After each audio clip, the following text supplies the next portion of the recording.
Hello student and welcome to the new video, and this will be the last video of our chord equation chapter. Okay, so chord equation का ये जो chapter है basically हम क्या discuss कर रहे हैं, लोकेशन ऑफ रूट्स। आज हम लोकेशन ऑफ रूट्स के एक बार हल्का सा एक रिवीजन क्वेश्चन ले लेंगे कि लास्ट क्लास का कनेक्टिविटी जस्ट कंटिन्यू रहे, और उसके बाद हम आईआईटी जेई के पीवीआईक्यूज को क्वेश्चंस को देखेंगे जो प्रीवियस ईयर क्वेश्चंस आए हैं ना आईआईटी जेई में। पीवीआईक्यूज यानी previous year questions from the IIT JEE, वो देखेंगे आज की क्लास में। यानी थ्योरी पार्ट कुछ ज्यादा नहीं पढ़ना है हमें, कोई नया कंसेप्ट अगर क्वेश्चन के थ्रू पढ़ेंगे तो वो अलग बात है, लेकिन थ्योरी वही है जो दो लास्ट दो वीडियोस में हमने जो थ्योरी डिस्कस की है लोकेशन ऑफ रूट्स की, वही मेजर थ्योरी है। इसके पहले अगर जैसे कि क्वेश्चन एक बार रिवाइज कर लें, जस्ट मेक श्योर कि ये आपको थोड़ा सा आ रहा हो कि one root of the equation is greater than two and other is smaller than two. तो इसका मतलब क्या है, two between the roots lie कर रहा है, तभी ऐसा पॉसिबल है। भाई एक रूट जो है दो से बड़ा है और दूसरा दो से छोटा है, यानी इसका मतलब क्या हो गया, A times F of two का मतलब less than zero. A times F of two is negative, और A times F of two negative solve करना आप जानते हो आई थिंक। तो यही फुलफिल कंडीशन है, only condition that has to be fulfilled. ठीक है, तो बेस्ड ऑन डेट और एग्जांपल्स देखते हैं। आई थिंक चीजें थोड़ी सी अब डिफिकल्ट रहेंगी, ऑन द डिफिकल्ट साइड रहेंगी, लेकिन इसका मतलब ये नहीं है कि चीजें इम्पॉसिबल है। डिफिकल्टी का मतलब ये नहीं होता है कि चीजें क्वेश्चन सॉल्व नहीं होंगे, डिफिकल्टी का मतलब होता है कि जो कंसेप्ट है वो बेसिक से अप्लाइड हो रहा है। जब कंसेप्ट बेसिक से अप्लाइड होते हैं तो चीजें जो होती है ना, रिमेम्बरिंग रिलेक्टेंट होता है इंसान को कि उस चीज को जो रिटेन किया है वो उसको अप्लाई कर पाए, वो हमें मेक श्योर करना है। तो अब देखते हैं कि let P X be a quadratic polynomial such that P of zero, P X एक क्वाड्रेटिक पॉलिनोमियल है ना, उसको हम ले लेते हैं, let us suppose A X square plus B X plus C, है ना, बेसिक से पूछा है इसने question. P of zero, P of zero का मतलब हो गया एक्स की वैल्यू जीरो डालेंगे तो कितना आएगा सी, यानी सी की वैल्यू वन दे रखी है, यानी क्वाड्रेटिक पॉलिनोमियल क्या हो गई, A X square plus B X plus one हो गई। बात समझ लो ना, यानी इन्फॉर्मेशन जो है इनडायरेक्ट वे में देने का मतलब ही क्वेश्चन को थोड़ा सा डिफिकल्ट या कॉम्प्लिकेट बनाता है। डिफिकल्ट तो मैं वर्ड यूज नहीं करूंगा, थोड़ा सा आप उसको क्वेश्चन को अच्छा बना देता है, ये कह सकते हो गुड क्वेश्चन बन जाता है। अब कह रहा है कि if P X leaves remainder when divided by X minus one, तो इसका मतलब X X equals to one पे इसने हमें क्या वैल्यू दे रखी है, एक्स इक्वल्स टू वन पे, एक्स इक्वल्स टू वन पे इसने वैल्यू दे रिमाइंडर थ्योरम की थ्रू, है ना, यानी एक्स वैल्यू वन पे A plus B plus one वो दे रखी है हमें फोर। तो यहाँ से ए प्लस बी कितना आ जाएगा थ्री, और X is equals to minus one पे, जब एक्स प्लस वन से यानी माइनस वन से डिवाइड करते हैं, यानी A minus B plus one वो दे रखा है हमें six. A minus B plus one is equals to six, तो A plus A minus B कितना आ जाएगा फाइव। तो दोनों को आप सॉल्व करोगे तो ए की वैल्यू कितनी आ जाएगी फोर। तो moment I get A is equals to four, the moment I got A is equals to four, B की वैल्यू कितनी आ जाएगी minus one, B is equals to minus one. तो फिर हम क्वाड्रेटिक को लिख सकते हैं, that is four X square minus X plus one, this is the quadratic. अब हमसे पूछ रहा है then P of minus two, P of two, P of minus two, P of minus to, ये सारी चीजें आप बता सकते हैं, लेकिन क्वाड्रेटिक एक्सप्रेशन को निकालना ये इंपॉर्टेंट टास्क जो हमने किया। बात समझ रहे हैं ना, ये एक इंपॉर्टेंट टास्क था। और क्वेश्चंस करते हैं, जैसे कि लेट अस सपोज एक क्वेश्चन है कि पी एक्स एक पॉलिनोमियल है such that P one is equals to one, यानी एक्स की वैल्यू वन डालने पे one plus B plus C plus D वो कितना आ रहा है, वन आ रहा है। तो B plus C plus D कितना आ जाएगा, जीरो आ जाएगा, है ना, B plus C plus D zero आ जाएगा। P of two is two, P of three is three, then find P of five. तो इसका मतलब मालूम है क्या हुआ, इसका मतलब ये हुआ कि हम एक पॉलिनोमियल, देखो ये क्वेश्चन अच्छा क्वेश्चन है, यानी एक्स की वैल्यू वन पुट करने पे वन आ रहा है, एक्स वैल्यू टू पुट करने पे टू आ रहा है, एक्स वैल्यू थ्री पुट करने पे थ्री आ रहा है, एक्स वैल्यू, इस तरह से अगर आप सोचोगे तो हमारे पास जो पॉलिनोमियल है वो मालूम है कैसे हो गई, वो एक्स की वैल्यू वन पुट करने यानी P X X is equals to X हो गई, इस टाइप की पॉलिनोमियल हो गई। जो हम वैल्यू डाल रहे हैं वही आ रही है। इसका मतलब आप बोलोगे sir B C D zero हो गया, ये मतलब लेंगे नहीं, ऐसा डायरेक्ट नहीं कह सकते, डायरेक्ट नहीं कह सकते। बी सी डी जीरो जगह तो P X equals to X cube हो जाएगा, और एक्स क्यूब तो है ही है। तो इसीलिए इसने हिंट दी कि consider the polynomial P x minus x. अब पी एक्स माइनस एक्स को कंसीडर करने से क्या हुआ, पी एक्स माइनस एक्स एक नई पॉलिनोमियल हमने एच एक्स बनाई, इस क्वेश्चन को कंसीडर करना है, P x minus one, P x minus x एक नई पॉलिनोमियल हमने एच एक्स मानी। अब एक्स की वैल्यू वन पुट करेंगे तो कितना आ जाएगा, एक्स की वैल्यू अगर हम वन पुट करेंगे तो यहाँ पे कितना आ जाएगा, P of one minus one, यानी जीरो आ रहा है। एक्स वैल्यू टू पुट करेंगे यानी P of two minus two, वो भी कितना आ रहा है, जीरो आ रहा है। और P of three minus three वो भी कितना आ रहा है, जीरो आ रहा है।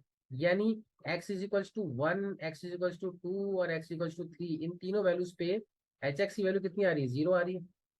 जैसे ही हमने बोला कि एच एक्स की इन तीनों वैल्यू पे पॉलिनोमियल 0 आ रही है, और ये है भी कितने डिग्री की पॉलिनोमियल? 3 डिग्री की। और जब थर्ड डिग्री की पॉलिनोमियल है तो इसका मतलब इसके तीन रूट्स निकालिए ना, 1, 2 और 3। बात समझ रहे हो ना? x-1, x-2, x-3, ये हमने बाय फैक्टर थ्योरम हमने निकाल लिया। अब पी एक्स माइनस एक्स इसके बराबर था, तो यहाँ से पॉलीमर बन जाएगी। ये बहुत बढ़िया क्वेश्चन है, excellent question, very good question. अगर ये क्वेश्चन आपको समझ में आ रहा है तो आपको पॉलिनोमियल समझ में आ रहा है। अब हम पॉलिनोमियल के सब मिक्सचर क्वेश्चन ले रहे हैं, यानी location of fruits and polynomial को आज हम कंबाइन करके खत्म करेंगे इस चैप्टर, है ना? तो और देखते हैं, देखो एक जेई का क्वेश्चन लेते हैं। IIT JEE 2000 main, JEE mains में क्वेश्चन आया था 2019 के अंदर, और directly polynomial and location of root से कह रहा है कि अब one real root of the equality equation. One real root का मतलब हो गया कि डी ग्रेटर देन 0 तो है। ये मतलब समझ में आ रही है ना? वन रियल रूट का मतलब ये हो गया। Of this quadratic equation A positive है, यानी अपवर्ड पैराबोला भी बन रहा है। इस क्यूब ऑफ द अनदर, यानी एक रियल रूट दूसरे का क्यूब है, तो के की वैल्यू निकालनी है। यानी एक अल्फा है तो दूसरा क्या है? अल्फा क्यूब है। If one root is the cube of the other root, तो यानी अल्फा और अल्फा क्यूब है, यानी अल्फा प्लस अल्फा क्यूब कितना दे रखा है यहाँ पे? -k/81 दे रखा है। और अल्फा टू दी पावर 4, यानी प्रोडक्ट ऑफ द रूट कितना दे रखा है? 256/81 दे रखा है।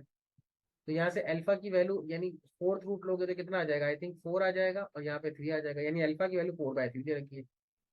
The moment I got alpha की वैल्यू 4/3 यहाँ पुट करोगे तो के की वैल्यू आ जाएगी। कितना simple, isn't it? Sum of the roots and product of the roots निकाल सकते हैं, क्वेश्चन हो जाएगा। एक बार वीडियो को पॉज करके वापस देखिए। जेई मेंस में डिफिकल्ट क्वेश्चन नहीं आते, जेई मेंस में कंसेप्चुअल क्वेश्चन आते हैं जो डायरेक्टली आपकी प्रॉपर्टी से लिंक्ड होते हैं। अगर आपको प्रॉपर्टीज याद है तो चीजें आपको सीधे समझ में आएंगी। देखो जेई मेंस 2011 का एक क्वेश्चन है, 2011 में जेई मेंस ने क्वेश्चन पूछा था। Sachin and Rahul attempted to solve a chord equation. Sachin makes a mistake in writing down the constant term and ended up roots in 4 and 3. Rahul made a mistake in writing down the coefficient of x to get the root 3 and 2. The correct root of the equation are, यानी leading coefficient में कोई changes नहीं है। यानी अगर सचिन की equation माने तो late us suppose A X square, यानी सचिन ने बी सही लिखा हुआ है, बी एक्स। कांस्टेंट जो है वो गलत लिखी है, कांस्टेंट टर्म हम C1 मान लेते हैं, एक्चुअल कांस्टेंट टर्म सी है, लेट अस सपोज। तो सचिन ने जब ऐसा लिखा तो ये किसके बराबर थी? x-4 इंटू x-3 के बराबर थी, यही मतलब है इसका, x-4 और x। सो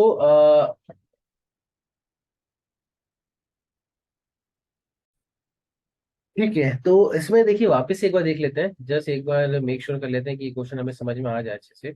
देखो इसमें कह रहा है कि अगर सचिन क्वाड्रिकेशन बनाता है तो उसके रूट्स आते हैं 4 और 3, तो x-4 x-3 is equals to 0 बनेगा, एग्रीड? तो यहाँ से क्वाड इक्वेशन बन जाएगी। और इसी तरह x-3 इंटू x-2 जो है राहुल बनाएगा, जो क्वाड इक्वेशन बनाएगा x-2 और x-3। तो एक क्वाड इक्वेशन बन रही है x2 - 7x और दूसरी जो क्वाड इक्वेशन बन रही है वो बन रही है x2 - 5x + 6। अब सचिन ने तो कांस्टेंट टर्म गलत लिखी थी, कांस्टेंट टर्म सही क्या होगी? 6 होगी। और राहुल ने जो है वो x का कोफिशिएंट गलत लिखा था, तो x का कोफिशिएंट सही क्या होगा? -7x, ठीक है ना? तो x2 - 7x + 6 इक्वेशन हो गया, और रूट 1 और 6 हो जाएंगे। बहुत सिंपल, हमने इसको समझ लिया। बात समझे ना? जो चीज गलत थी तो सही लिख दी बस की जगह। सचिन ने क्या कांस्टेंट टर्म गलत लिखी थी, तो 6 सही कांस्टेंट टर्म होनी चाहिए। ठीक है, आई होप सो समझ में आ रहा होगा भाई। अगर कांस्टेंट टर्म्स गलत थी तो सही 6 होगी, और कोफिशिएंट ऑफ गलत था तो सही -7 होगा। जिसने जो सही लिखा उसको हम सही लिख देंगे, जिसने जो गलत लिखा उसको गलत बता देंगे। और क्वेश्चन करते हैं, जेई मेंस का है। और देखो अभी क्वेश्चंस ही करने से हमारा इम्प्रूवमेंट होगा, तो जितने ज्यादा क्वेश्चंस करेंगे उतना ज्यादा बेटर है। ये जेई मेंस 2015 का क्वेश्चन है, आईटी जेई ने पूछा था। ये कह रहा है कि alpha and beta are the roots and x2 - 6x - 2 and an is equals to alpha to the power n minus beta to the power n for n is greater than equals to 1. Then find the value of a10 to a8 and a9। देखो बहुत इस question के related theory बहुत सारी चीजें हो सकती है। जो पहली थ्योरी का नाम है, आप कई लोगों ने सोचा होगा कि वीटा थ्योरम। वीटा थ्योरम करके एक थ्योरम है जो इस क्वेश्चन को सॉल्व करने के लिए सिखाई जाती है। या फिर आपने कहीं ना कहीं किसी ना किसी से मुंह से सुना होगा recursive formula for quadratic equation. ये जितने भी नाम है, नाम में कुछ नहीं रखा है। बीटा थ्योरम बोलो, रिकर्सिव फॉर्मूला बोलो, इन नामों में कुछ नहीं रखा हुआ है, एक्चुअल कंसेप्ट है। मैं हमेशा ही कहता हूँ बच्चों को कि कंसेप्ट अगर आपका क्लियर है तो क्वाड्रेटिक क्वेश्चन पता है कि क्या है और उसके पीछे पीछे क्या क्या चीजें होती हैं, तो नाम तो कभी भी कोई इस क्वेश्चन में कहीं लिखा हुआ है कि बीटा थ्योरम में सॉल्व करिए या रिकर्सिव फॉर्मूला में सॉल्व करिए, नामों में कुछ नहीं रखा होता है। नाम तो हम चीजों को पहचानने के लिए लगा देते हैं। ठीक है, अगर रिकर्सिव फॉर्मूला है तो हाँ ठीक है, ऐसा ऐसा क्वेश्चन है, कैटेगराइज करने के लिए। लेकिन अगर फिर भी नहीं पढ़, ये नाम नहीं पता होता तब भी ये क्वेश्चन सॉल्व हो जाता। और जेई मेन से 2015 से पहले कभी भी कोई कोचिंग इंस्टीट्यूट ये चीज पढ़ाता भी नहीं था, ना बीटा ना रिकर्सिव, फिर भी बच्चों ने किया उस साल। है कि नहीं है? तो क्यों करा? क्योंकि कंसेप्ट क्लियर है। तो हम बात करते हैं let alpha and beta be the roots of this equation, और ये ऐसा है ये ऐसा है। अब देखो A10 का मतलब क्या हो जाएगा। A10 की वैल्यू हम पुट करेंगे तो कितना आ जाएगा, alpha to the power 10 minus beta to the power 10 in this equation. और A8 का मतलब कितना हो जाएगा, alpha to the power S minus beta to the power 8 in this equation. और A9 का मतलब क्या हो जाएगा, alpha to the power 9 minus beta to the power 9। अब ये जब किया ना, तो अल्फा और बीटा इसके रूट्स है। अल्फा और बीटा रूट्स का मतलब होता है कि इस रूट्स इस इक्वेशन को सेटिस्फाई कर रहे होंगे। यानी alpha square minus 6 alpha plus minus 2 is equals to 0, and beta square minus 6 beta minus 2 is equals to 0, इस इनइक्वालिटी को सेटिस्फाई कर रहे होंगे। तो हमने इसको थोड़ा रीअरेंज करके लिखा और देखा क्या बनेगा, alpha to the power 10 minus 2 times alpha to the power 8 minus beta to the power, यानी इसको एक ब्रैकेट बना लिया, और बीटा टू दी पावर 10, और माइनस माइनस यहाँ पे माइनस माइनस प्लस हो रहा है लेकिन ब्रैकेट लगाने से फिर माइनस आ, minus 2 time beta to the power 8 upon 2 times alpha to the power 9 minus beta to the power 9। ये समझ में आ रहा है? ठीक है ना? अब अगर मैं अल्फा की पावर 8 कॉमन ले लेता हूँ, अल्फा की पावर 8 कॉमन ले लेता हूँ तो बनेगा अल्फा स्क्वायर माइनस 2, है ना? और ये बनेगा बीटा स्क्वायर, अगर मैं कॉमन लेता हूँ तो क्या बनेगा, beta square minus 2 upon 2 times alpha to the power 9 minus beta to the power 9। बात समझ रहे हैं? अब बहुत गौर से देखो, अल्फा स्क्वायर माइनस 2 की वैल्यू तो यहाँ से मुझे पता है ना, अल्फा स्क्वायर माइनस 2 की वैल्यू कितनी आ रही है, 6 अल्फा। और बीटा स्क्वायर माइनस 2 की वैल्यू कितनी आ रही है, 6 बीटा। तो ये मैंने पुट कर दी यहाँ पे। तो जैसे ही मैंने 6 अल्फा पुट करी तो ये जाएगा 6 टाइम्स अल्फा की पावर 9, और ये जाएगा बीटा 6 टाइम्स बीटा की पावर 9, क्योंकि beta square beta to the power 8 है, यहाँ पे हमने कॉमन लिया। बीटा स्क्वायर माइनस 2 की वैल्यू कितनी, 6 बीटा। ये मल्टीप्लाइड होगा, और अल्फा की पावर 9 बीटा की पावर 9 कैंसिल हो गया, यहाँ पे 3 बन जाएगा आंसर, सिंपल से। ये क्वेश्चन बहुत इंपॉर्टेंट भी है, एक बार आप वापस से इस क्वेश्चन को चेक करिएगा कि कहीं आपको कोई डिफिकल्ट तो नहीं है, क्योंकि ये क्वेश्चन से हम बहुत सारे कंसेप्ट को समझ रहे हैं। इसी क्वेश्चन से हम बहुत सारे कंसेप्ट को समझ रहे हैं। पहली चीज तो हमने जो चीज गिवन थी वही चीज लिख दी है। उसके बाद अल्फा की पावर 8 बीटा की पावर 8 कॉमन निकाला, और इक्वेशन क्योंकि अल्फा बीटा रूट्स है तो इक्वेशन को सेटिस्फाई करेगा। तो अल्फा स्क्वायर माइनस 2 की वैल्यू 6 अल्फा लिख ली, और बीटा स्क्वायर माइनस 2 की वैल्यू 6 बीटा रखी, और ये वैल्यूज हमने यहाँ डाल दी तो आंसर निकल जाए। ऐसे बहुत सारे क्वेश्चन है, और क्वेश्चन देखते हैं, जेई मेंस का ही आया हुआ क्वेश्चन है ये, और डिफिकल्ट नहीं है। एक सेकेंड, यही सॉल्व। देखो इस क्वेश्चन में नोटिस करो आप, ये क्या कह रहा है। क्वेश्चन को पहले हम पढ़ेंगे, उसके पीछे की जो थ्योरी है उसको याद करने की कोशिश करेंगे, रिटेन करने की कोशिश करेंगे।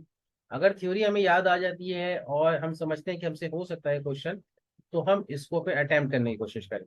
आंसर निकालना या ना निकालना, this is almost secondary thought, ये याद रखना, हमेशा याद रखना।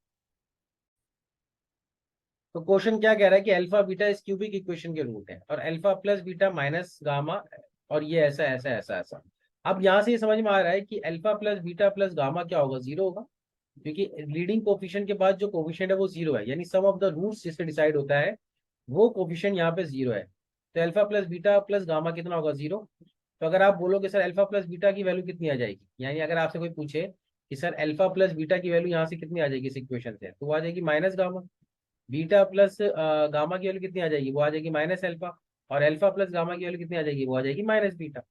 तो alpha plus beta minus gamma के बराबर है, तो ये सारी इक्वेशन में -2 गामा आ जाएगा, माइनस गामा, राइट। और ये कितना हो जाएगा, ये आ जाएगा -2 बीटा, और ये कितना आ जाएगा, ये आ जाएगा -2 अल्फा। -1/2 आप कॉमन ले लीजिए, तो 1/अल्फा 1/बीटा और 1 गामा ही है। और अगर इस इक्वेशन को और सिंप्लीफाई करेंगे, लिखेंगे यानी एलसीएम लेके लिखेंगे, तो alpha beta beta gamma gamma alpha बनेगा, ऐसी बन जाएगी इक्वेशन। और ये हमें पता है sum of the roots taken 2 at a time, alpha beta plus beta gamma और गामा अल्फा, ये कितना है हमारे पास भाई, सी अपॉन ये होता है, यानी -2/1, और अल्फा बीटा और gamma product of the root कितना है, वो -1 है। तो ये वैल्यूज अगर हम पुट करेंगे इस इक्वेशन के अंदर तो हमारा आंसर आ जाएगा। अल्फा बीटा बीटा गामा -2 के बराबर है, तो -2 रखा हमने यहाँ पे, अल्फा बीटा बीटा गामा ये 1 के बराबर है, तो 2 2 तो ये आंसर -1 बनेगा। I think very simple question है, ठीक है ना। ये बिल्कुल हमारे दिमाग में एकदम क्रिस्टल क्लियर होंगे ना कंसेप्ट, पॉलिनॉमियल के, लोकेशन ऑफ रूट के, इक्वेशंस के, तो चीजें हमारे लिए बिल्कुल सिंप्लीफाइड वर्जन में बनती चली जाएंगी, आसान होती चली जाएगी, कहीं कोई डिफिकल्टी नहीं आएगी। वो होता क्या है कि जब तक हम चीजों को डिफिकल्ट वे में सॉल्व कर रहे होते हैं तब तक ही डिफिकल्टी रहती है। चलो एक और क्वेश्चन करते हैं। If the roots of this equation are real and distinct then roots of the following equation are, यानी इस इक्वेशन के रूट्स रियल एंड डिस्टिंक्ट है, तो इस इनइक्वालिटी, इस इक्वेशन के रूट्स क्या होंगे, तो अगर इसके रियल एंड डिस्टिंक्ट है तो इसकी डी क्या होगा, positive greater than equal to 0 होगा। तो पहले हम इसका डी के ऊपर कंडीशन लगा के सॉल्व करेंगे, कि डी के ऊपर कंडीशन लगा के सॉल्व होके क्या आएगा, वो देखेंगे कि क्या बनेगा।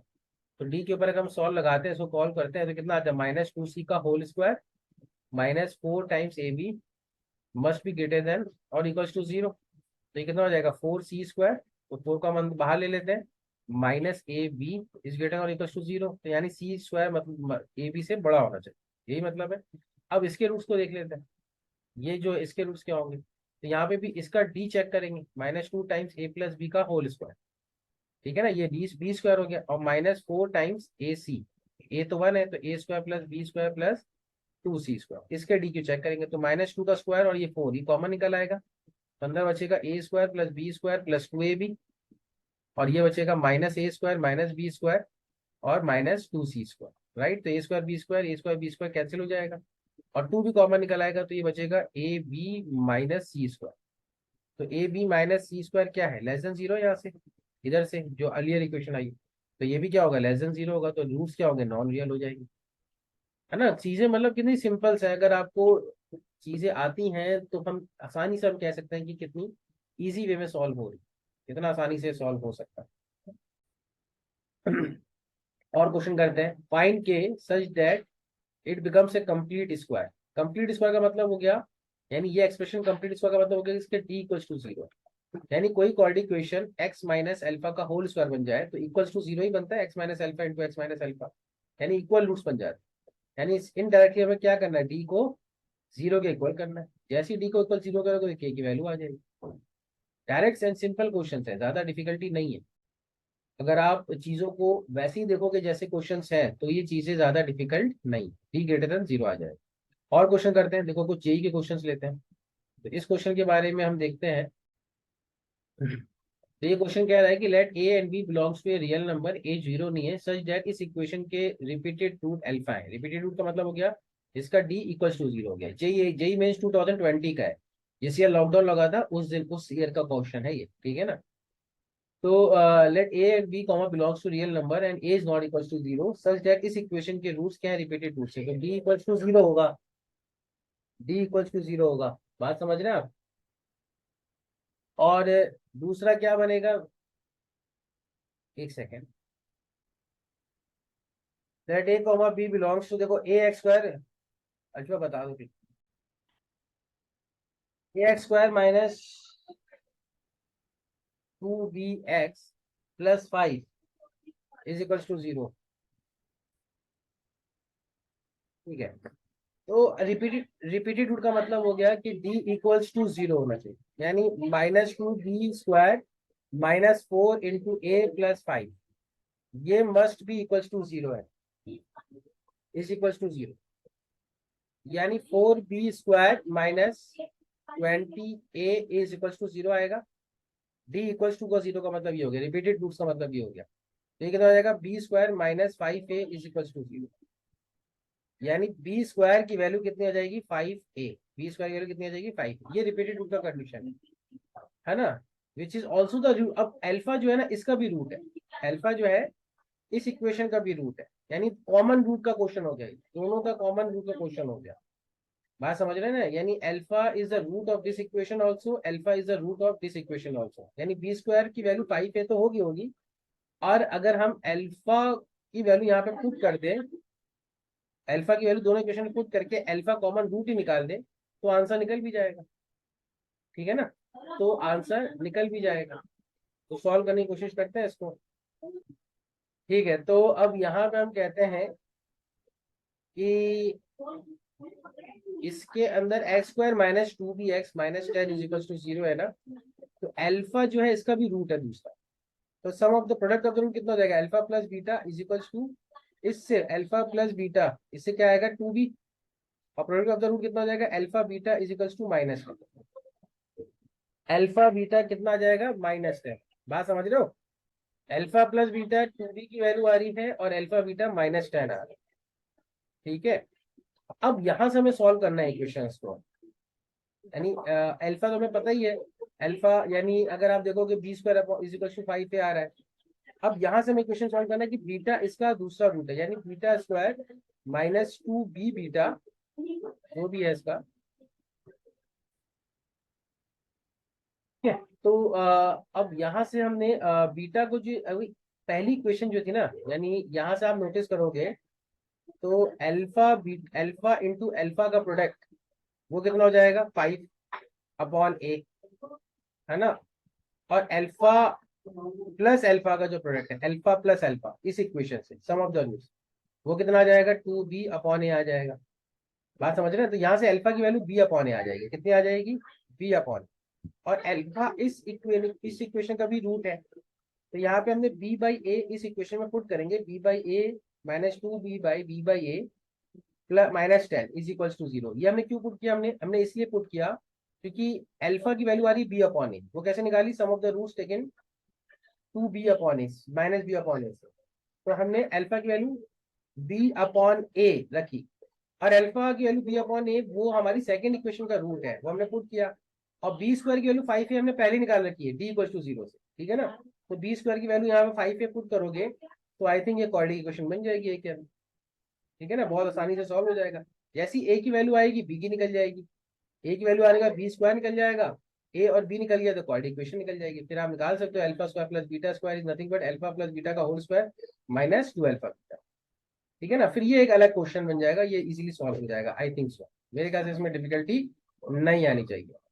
और क्वेश्चंस कर लेते हैं, और सिंप्लीफिकेशन देख लेते हैं क्वेश्चंस को, ताकि क्लियरिटी हमारी बनी रहे।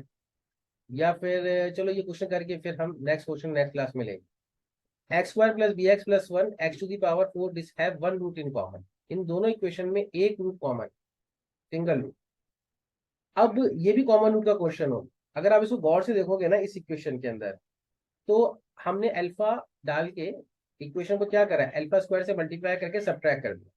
जैसे ही हम ऐसा करेंगे ना अल्फा स्क्वायर से, यानी इस इक्वेशन को अल्फा स्क्वायर डाल के हमने अल्फा को एलिमिनेट करने के लिए अल्फा स्क्वायर से मल्टीप्लाई कर दिया, ताकि ये अल्फा की पावर 4 बन जाए, ये बी अल्फा क्यूब बन जाए, ये अल्फा स्क्वायर बन जाए और इक्वल्स टू 0। तो आप देखोगे यही वाला पार्ट आ जाएगा, ये तीनों पार्ट कैंसिल हो जाएगा, ये तीनों पार्ट कैंसिल हो जाएगा और बचेगा क्या, अल्फा -2 इज इक्वल्स टू 0। तो अल्फा की वैल्यू 2 आ जाएगी, यानी अल्फा की वैल्यू 2 आ जाएगी। जैसी अल्फा की वैल्यू 2 आ गई, यानी रूट ही आ गया, कॉमन रूट आ गया, कॉमन रूट आ गया तो बी की वैल्यू निकल जाएगी। अल्फा की वैल्यू यहाँ पे 2 डालिए तो बी निकल जाएगा, क्योंकि वही कॉमन रूट है। ठीक है ना, आई थिंक सो समझ में आ रहा होगा। हम यहीं पे डन करते हैं, क्योंकि ये वीडियो को भी थोड़ा सा इंटरप्शन हो रहा है टेक्निकल डिफिकल्टी की वजह से, तो मैं नेक्स्ट क्लास में इसी क्वेश्चन से आगे बढ़ूँ। Thank you.